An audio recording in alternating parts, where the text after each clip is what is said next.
কেউ নাই এই জায়গায়, আপনার আশেপাশে কেউ নাই। বলতেছে আমি একটা কাজ করে দেবো। বলছে কাজ না, আগে বলেন। বলতেছে ঠিক আছে, আমি যদি বলি তাহলে কি আমার কাজ করে দেবো? বলছে হ্যাঁ করে দেবো। তো বলছে দেখেন, আমি যে বলতেছি বহু সৃষ্টির উপরে আল্লাহ আমাকে শ্রেষ্ঠত্ব দিয়েছে, আল্লাহ আমাকে বিবেক দিয়েছে 1 নম্বরে। সুবহানাল্লাহ পড়ে।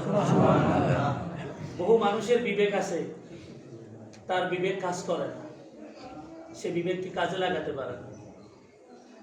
কত বড় কথা।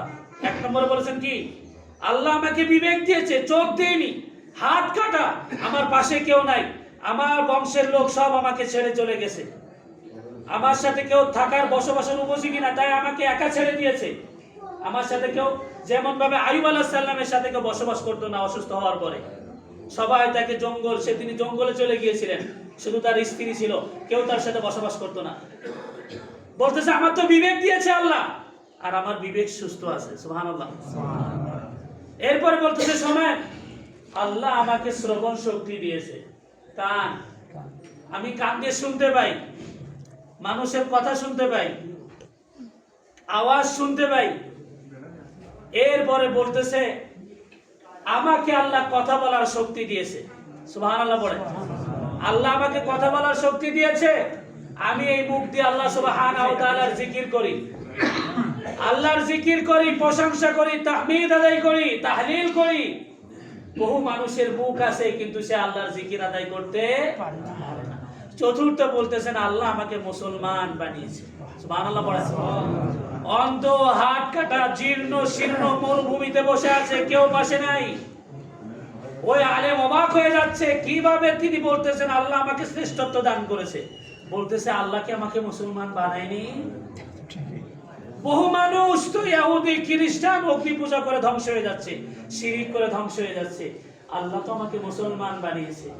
এর চাইতে কি বড় কোনো নিয়ামত আছে? এরপরে বললেন যে এই 4টা নিয়ামত বলার পরে ওই আলেম বললেন যে আমি বুঝতে পেরেছি, আমি এত বড় আলেম, কিন্তু আমি তো বুঝতে পারলাম না আল্লাহ আপনাকে কি করে এত শ্রেষ্ঠত্ব দিয়েছে, কিন্তু আপনি যা বললেন অবশ্যই আল্লাহ আপনাকে শ্রেষ্ঠত্ব দিয়েছে। উনি বলতেছে আইয়ুব আলাইহিস সালামকে আল্লাহ বেশি কষ্ট দিয়েছেন আপনাকে? বলতেছে অবশ্যই আইয়ুব আলাইহিস সালামকে আল্লাহ বেশি কষ্ট দিয়েছে, তিনি তো আল্লাহর নবী, আমি তো নবী না।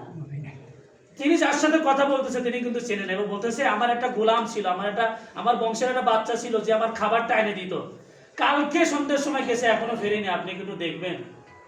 ওই আলেম টিলার উপর উঠে দেখে যে বাচ্চার কথা উনি বলতেছে সেই বাচ্চাকে হায়না খেয়ে ছিঁড়ে পুড়ে ফেলেছে, মারা গেছে।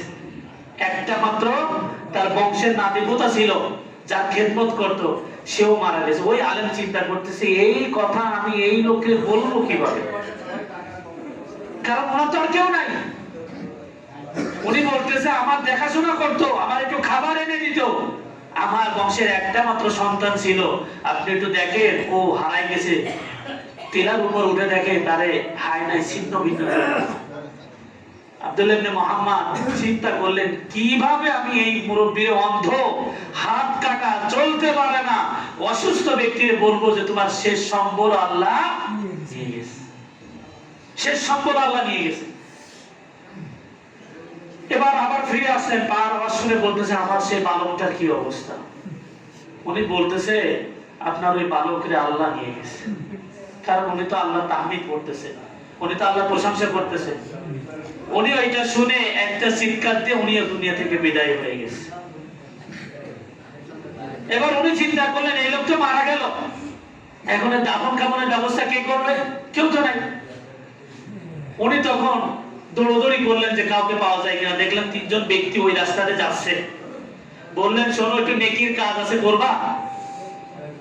বলে কি নেকির কাজ? বলে একজন আল্লাহর বান্দা দুনিয়া থেকে চলে গেছে, আমি একা তো পারবো না দাফন কাফন দিতে, কবর দিতে, একটু যদি সহযোগিতা করো তাহলে আল্লাহর বান্দারে দাফন দিয়ে যায়। ওই 3জন ব্যক্তি যখন আসলেন, আসার পরে মুখের থেকে পর্দা সরানোর পরে তারা তো আল্লাহু আকবার বলে চিৎকার দিয়েছে, বলতেছে আমাদের জামানার সর্বশ্রেষ্ঠ আলেম আবু কিলাব আল্লাহ আসে। সুবহানাল্লাহ।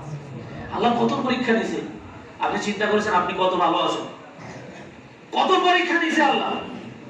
বলতেছে ইনি আমাদের জামানার শ্রেষ্ঠ আলেম, আমাদের অঞ্চলের শ্রেষ্ঠ আলেম, আল্লাহ তার বংশের সবাইকে নিয়ে গেছে, কেউ দুনিয়ায় নাই, আল্লাহ এই বেচারাকেও নিয়ে গেছে। আল্লাহর পরীক্ষা। চিন্তা করেন যে আল্লাহ আমাদেরকে কত ভালো রেখেছে। উনি হাত কাটা, অন্ধ, জীর্ণ শীর্ণ এত প্রশংসা করতেছে আল্লাহ। ওই আলেম বিচলিত হয়ে গেছেন যে কিভাবে বলে যে আল্লাহ আমাকে আপনি এত ভালো রেখেছেন। সুবহানাল্লাহ। আর চিন্তা করেন আল্লাহ আমাদেরকে কত ভালো রেখেছে। পরিবার আছে, সন্তান সন্ততি আছে, সম্পদ আছে, গাড়ি বাড়ি আছে, ব্যাংক ব্যালেন্স আছে, তারপরও আল্লাহ শুকরিয়া আদায় করি না।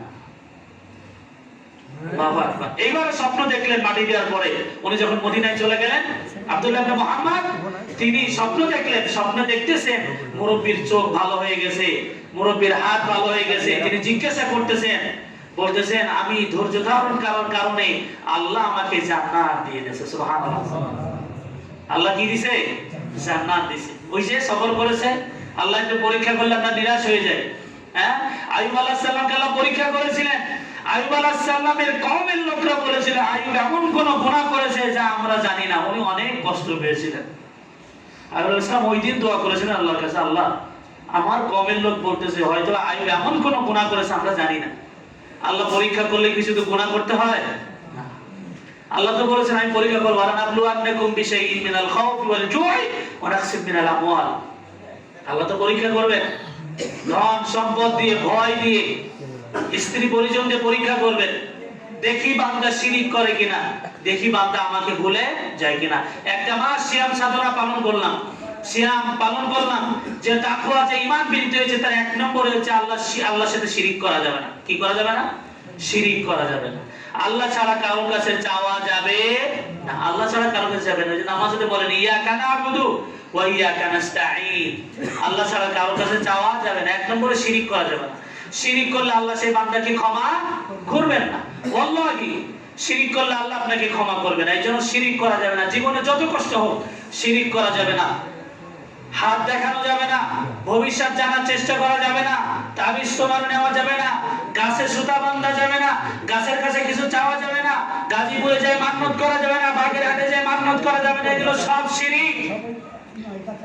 আল্লাহ ছাড়া কারোর কাছে সন্তান চাওয়া যাবে না, শিরিক করা যাবে না। এক নম্বর, বান্দা যদি শিরিক না করে, আল্লাহ রাসূল আল্লাহকে জানাচ্ছেন, আল্লাহ তার রাসূলকে জানাচ্ছেন, তার যত গুনাহ হোক আমি চাইলে আল্লাহ মাফ করে দিব, কোনো সমস্যা নাই। কিন্তু বান্দা যদি শিরিক করে, বান্দাকে আমি ক্ষমা করব না। শিরিকের গুনাহ ক্ষমা হয় না। যদি দুনিয়া থেকে তওবা না করে তাহলে শিরিকের গুনাহ ক্ষমা হয় না। আর আল্লাহ যে দীর্ঘ 1 মাস আমাদেরকে ঈমানের যে প্র্যাকটিস দিলেন, হাতে কলমে যে ঈমান শিক্ষা দিলেন, তাকওয়া শিক্ষা দিলেন, সিয়ামের কারণে, কিয়ামের কারণে, দানের কারণে, সেই তাকওয়াকে ভুলে না যাওয়া, সেই প্র্যাকটিসকে ছেড়ে না যাওয়া। আর